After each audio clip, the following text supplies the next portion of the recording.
basic suturing technique. Hold the needle holder with your dominant hand. Put your thumb through one handle and your ring finger in the other.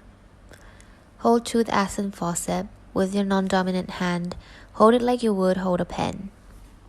Place your needle into the tip of the holder, 2/3 away from the tip of the needle.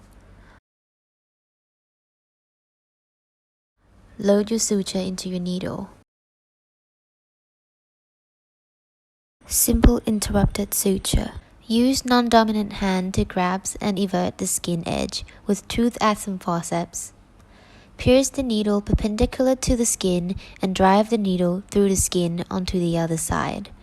The suture should be perpendicularly across the wound with equal depth and distance from the wound edge.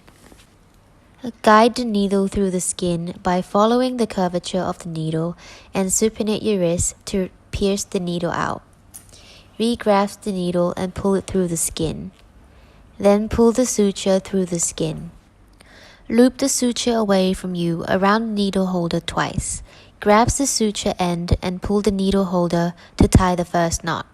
Keep tension on your non-dominant hand and pull back the needle holder onto the same side to lock your knot in place. Loop the suture towards you once and grab the suture end, then pull the needle holder to tie the second knot. Loop the suture away from you once and grab the suture end, then pull the needle holder to tie the third knot. Cut the suture around 5 mm in length. Vertical mattress suture. Use non-dominant hand to grab and invert the skin edge with the tooth and forceps. Pierce the needle perpendicular to the skin and drive the needle through the skin onto the other side. Make sure this time the needle pierced nicely to the bottom of the wound. Guide the needle through the skin onto the middle of the wound, then pierce the needle through the other side. Re-grasp the needle and pull it through the skin. Reload the needle facing the opposite side and pierce the suture around 2 mm from the skin edge to the dermis onto the other side.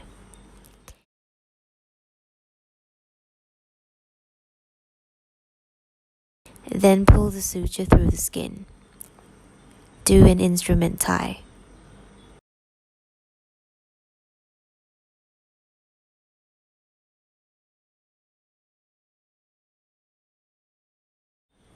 Simple continuous suture. First, do a simple suture and do an instrument tie.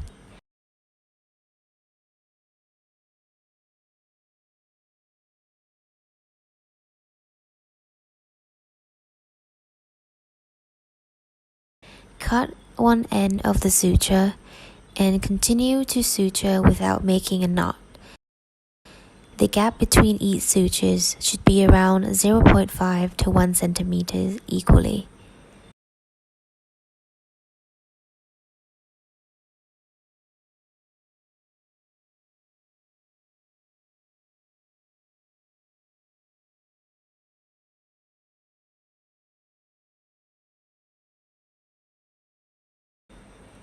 Do an instrument tie by grasping on the last stitch and tie a knot.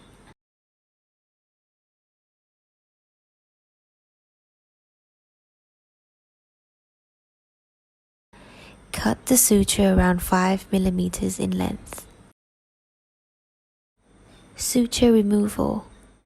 Grasp the knot with the forceps on your non-dominant hand and gently pull the suture upwards. Use the tip of the scissors to cut the suture as close to the skin as possible on the distal end of the knot and pull the suture out. Make sure to never cut both ends of the knot at the same time.